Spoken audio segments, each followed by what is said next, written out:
I'm talking about getting a job in Japan if you're living in Japan. So if you're outside of Japan and you want to get a job in the knife making industry in Japan, you're going to have to get a visa to work in Japan. It can be a difficult thing to do that. The reason why it can be difficult is, one thing I should add too about the knife industry in Japan is it's very, very different work from what you think it is. Hi, Ivan. Hi, Yuka. So how's going the Tamahagane's project? We didn't pause for a while. What you are doing recently? Yeah, the Tamahagane Tsujihiki project that we've been working on is actually going really well. There was a scratch that had to be taken care of. But other than that, yeah, actually just doing a lot of other sharpening. Basically, I'm not just a polisher polishing beautiful Tamahagane kitchen knives all day long. I'm actually doing a lot of other sharpening for customers, collectors mainly, and also a lot of sharpening for company in Japan. So I have a lot of work that I'm doing constantly, and I needed to catch up and get a lot of work done before we go back to Tsujihiki. So I heard you got so many questions on Instagram and YouTube that how can I be a sharpener? Especially last year, since we've been doing this YouTube channel, I get asked a lot, how can I become specifically a kitchen knife sharpener? So I thought it'd be really interesting to actually answer that question on video. It's kind of an involved question and difficult to write properly in a text to somebody. So I thought I'd answer that question here because I get asked that question a lot. So in this video, I'm really going to just be mainly talking about and answering a question I get quite frequently. It might be a little long, this video, so just listen to it. You don't need to watch me. You can if you want, but you can listen to it as a podcast kind of thing. Hopefully it's not too long, but it's the best way to answer these questions. For me personally, there's 3 categories of sharpening that I work within every day. And I'll break those down into each category and kind of explain a little bit the differences between each of those categories and how to get into working in each one of those categories of sharpening.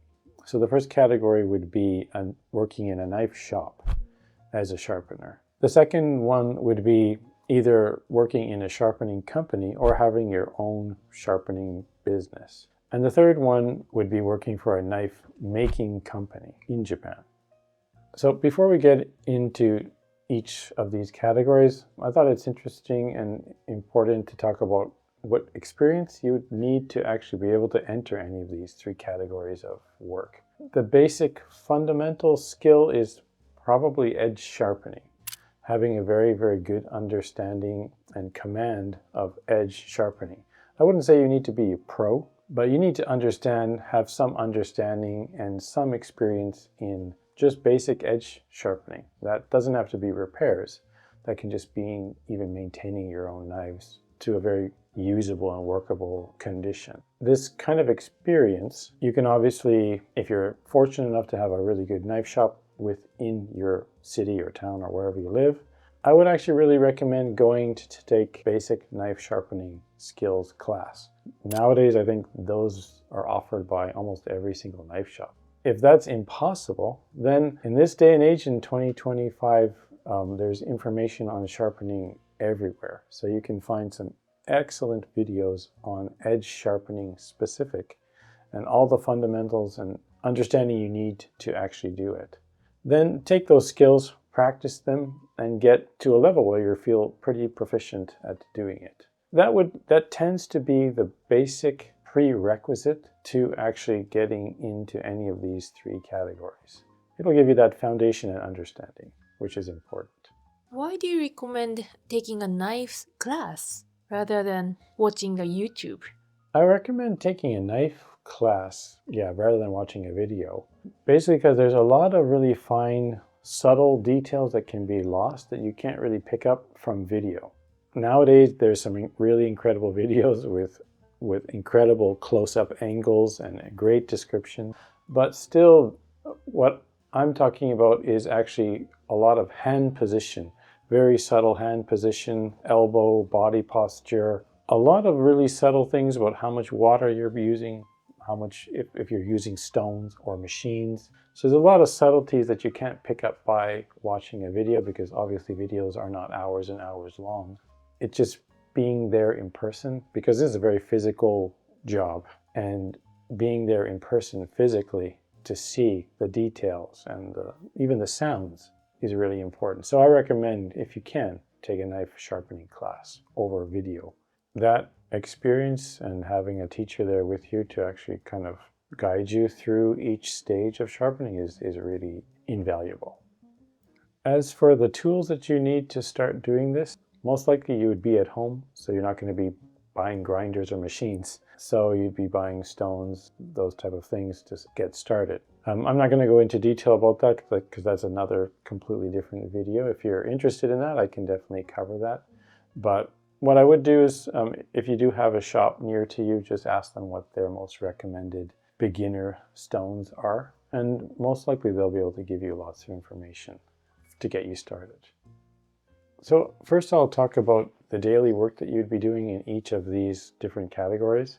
And we'll start first with talking about kind of the work that you'd be doing in a knife shop, if that was the place you wanted to actually work as a sharpener. In a knife shop, actually I find it is a very unique place to work if you're interested to be a knife sharpener, because your daily job, the daily work you'd be doing would be mainly repair work or just basic re-sharpening. And sometimes you're going to have to be doing repair work on handles, changing out Japanese handles for new Japanese handles, sometimes repairing the Western handles. As well, you will get exposed to working on a lot of different types of repairs, not just edge sharpening, but single bevel sharpening if that shop actually does, if that's part of their service. Then there can be higher levels of work you'll be doing, which could be custom polishing on people's knives that they're collecting or using. And maybe they've decided, well, you know what, I've used this a lot. I want to polish it to a high level, and I want to keep it as something, as a collection. So there's a lot of different things you'd be doing, and it's not as monotonous, I would say, as just doing edge sharpening all day long. So your job would be actually quite varied sometimes. The other interesting thing about working in a knife shop is that if you really like knives, you're really interested in knives, you're going to see a lot of knives. New knives, old knives, knives from a lot of different makers. If it's a Japanese knife shop, or maybe it's a Japanese knife shop selling non-Japanese kitchen knives, you get exposed to a lot of different knives. And that's actually very important as a sharpener, to see different grinds, different styles, and just be exposed to all type of knives. So working in a knife shop is quite a unique experience. It can actually give you a really good foundation, not only of sharpening, but also kitchen knives, styles, geometry, shapes, grinds, and so forth.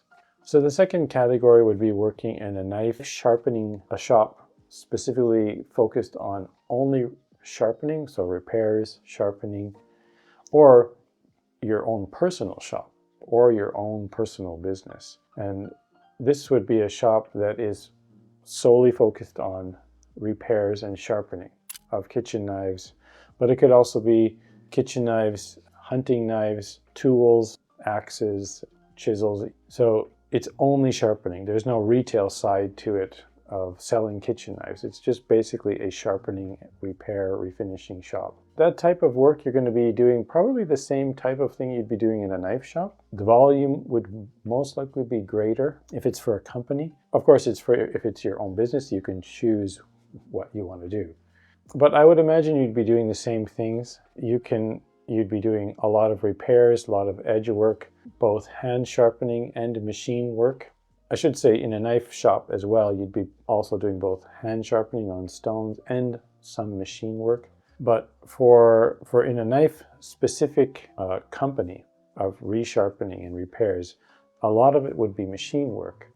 There's definitely some repair companies that do specialize in polishing and natural stone work, but I personally don't know a lot of them. I've seen a few, but there's not a lot. So the sharpening companies that I do know about, that I have experience and know them, it's a lot of resharpening by machine and a lot of repairs, heavy repairs, light repairs, edge work, chips, refinishing, sandblasting sometimes, mirror polishing sometimes.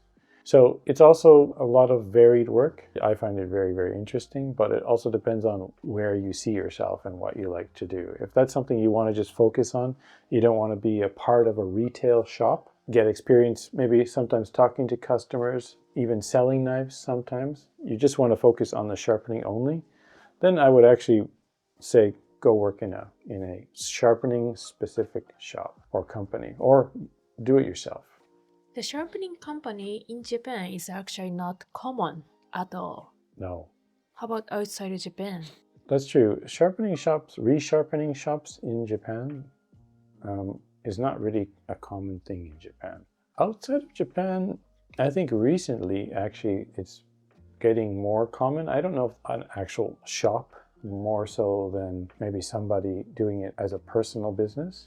But I know there are actually resharpening shops, repair shops, knife sharpening shops. I know even in Canada there's quite a few. In America there's quite a few. So it is something I think that's growing as an industry or business. Even if you just look on Instagram, you can find lots and lots of resharpening, polishing companies that I've never seen ever before, this many.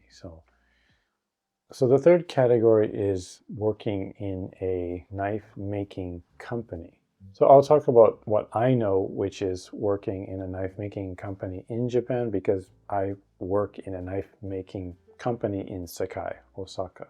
And I know many, many companies, knife making companies, and how they function in Japan.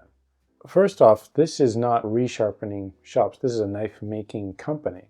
So the main work that you'd be doing is actually getting knives either straight from a blacksmith, where you'd be grinding a knife from the blacksmith into the specified shape of that company or finish from that company. And then either you're doing the edge sharpening on that knife, or you're sending it actually to another shop or another person to do the edge sharpening. The main work that you'd be doing mainly daily is actually just grinding. It's mainly just machines, either stone grinders or belt sanders. And your main job would be straightening knives, straightening everything, getting it to the point where it can actually be going onto the stone or the grinders, and doing polishing work, sandblasting work. It's really mainly machine work, working with machines. And it has to do with volume as well. In a knife shop, the first category, you're working with a few different knives. Maybe you have a certain amount you need to do every day, depending on how much come into that shop. But in a knife making company, like in Japan, you have a certain amount that you have to work off how many orders actually the company needs to provide to send out to the retail shops. So the volume is quite large, and I would say it's not for everybody to sit down and to have to do like 60 or 70 knives at one time and only do one part of that knife. So maybe for one day, all you'd be doing is just the spine, and that's it. So the work is very, very different. Very, very little to no hand sharpening on stones. And that's kind of what you'd be doing mainly. That might involve also handle attaching, handle installation, cleaning the knives before they're sent out. But for a knife making company, depending what your position is, if it's a sharpener and a grinder, then that's what you'd be doing. Taking knives from the blacksmith, shaping them, and getting them to the specified finish that the company wants. I know you are working for Konosuke and polishing, sharpening for Kaiju. High levels finish, polishing, hand polishing. Is that a rare thing? And also, are you doing batch of the sharpening in Sakai? So my work that I do, a lot of different types of work, basically based on my skill or what I'm able to do. So I do work higher polishing, natural stone work on products, but at the same time, I'm also doing very, very edge sharpening for an entire week. Or I'm just doing the choil of a knife for 4 or 5 days. So I'm doing a lot of really higher end polishing for companies, but it's actually very, very rare in Japan. And I have to stress rare. It almost doesn't exist, the work that I do.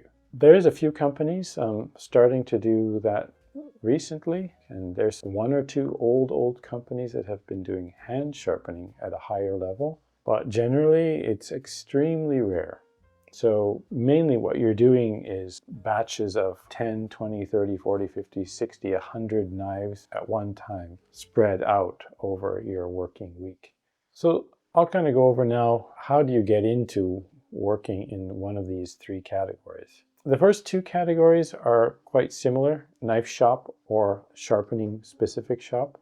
I say the difference with the knife shop is that you may or may not be asked to have retail experience, meaning you may need to talk to customers because maybe your working shift involves selling knives or being on the floor talking to customers, showing them stuff.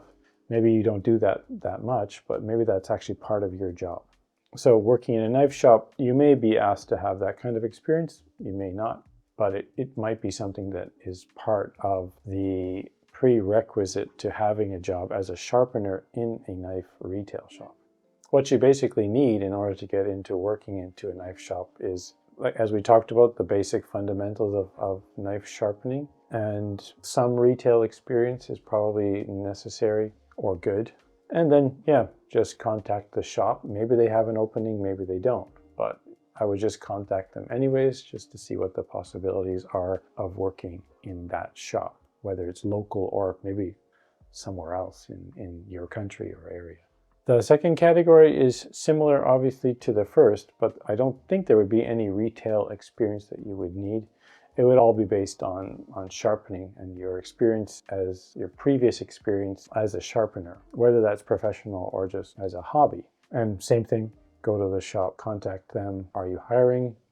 Getting a job in a knife making company in Japan, of course, it really depends on what type of work you want to be doing. If you want to be doing, maybe all you're going to be doing is edge sharpening, so that's what you're hired for.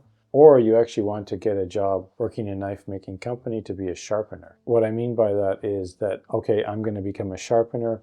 I'm going to be grinding knives from the blacksmith and making products based on the finish that the company wants. Somebody that would be hired just to do edge sharpening often would have to be doing straightening, edge sharpening, and probably handle installation, depending on how big the company or how small the company was. If you're in Japan and you want to work in the knife making industry, it really depends also on which region you're working in. Sakai has its own system. Sanjo is very different. Seki is very different, right? And then there's individual blacksmiths who are knife makers all over the country. You really have to think about where you want to be and what you want to be doing, what type of work you want to be doing day to day. Like, for example, like in Sakai, it's really, as I mentioned before, you're doing large volumes, sometimes focusing on a specific part of a knife for a few days, and then you switch to another part. So it's broken up into different sections of the blade work. Whereas if you go to work for a smaller knife maker or blacksmith even, or knife who's doing the whole process, maybe you'll learn everything. Forging, sharpening, grinding, making the type of handle they make. So it's very, very, very different work. So you have to choose what you want. But then, same kind of thing. Approach them, find out if they're actually hiring. I'm talking about getting a job in Japan if you're living in Japan.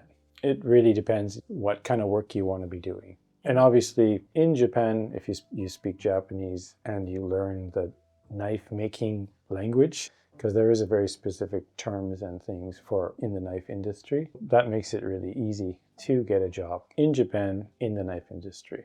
So if you're outside of Japan and you want to get a job in the knife making industry in Japan, it's kind of the similar thing. Is you can approach a company, are you hiring? But then you're going to have to get a visa to work in Japan. A lot of the companies are quite small. Some are old, some are new, and some are very, very old. And it can be a difficult thing to do that, the visa process for the knife industry. The reason why it can be difficult is, one, the companies are very small. They often can't afford to pay for all of the visa requirements and things you need to bring somebody from outside of Japan here. And often there's not really any reason to do that.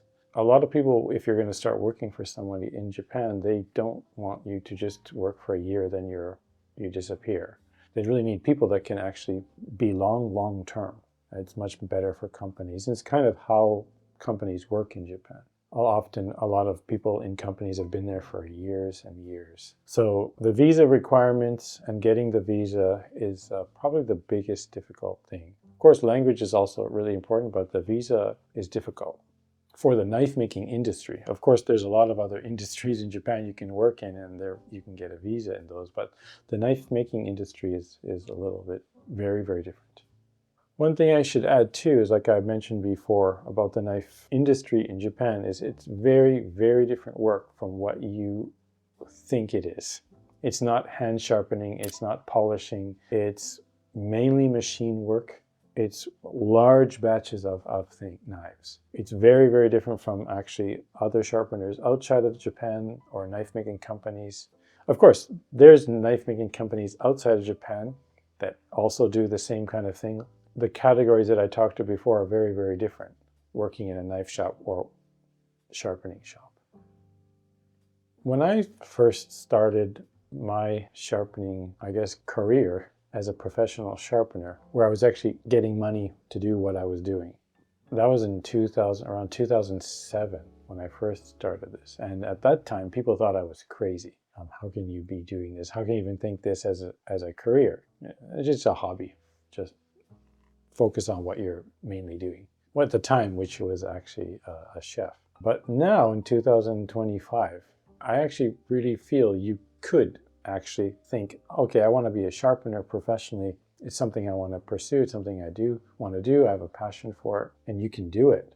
You don't have to do it in Japan. You can do it anywhere in the world. There's incredible sharpeners and knife shops and knife makers all over the world. So I would really encourage you to really think about what you want to do as a sharpener. That should help you to direct you to where you need to go to actually achieve your dream or your goal. Because it's kind of limitless sharpening. It doesn't really end. I've been doing it for such a long time, and I'm still learning, making new ideas and new techniques all the time. Yeah, you can do this anywhere in the world. So 2025, or this day and age, it's pretty incredible. So I hope that kind of answered the question. Thanks again for tuning in, watching, and for your support, and we'll see you in the next video. And the next video, are you gonna finish Tamahagane's blade refinery? Yeah, in the next video will be the last polishing stage of the Tamahagane Tsujihiki, so stay tuned for that. I've been actually doing my, you could call it my day job in the knife industry. So that's why I had this delay in the other projects I'm doing, specifically the Tamahagane Tsujihiki. So we'll get back to that in the next video.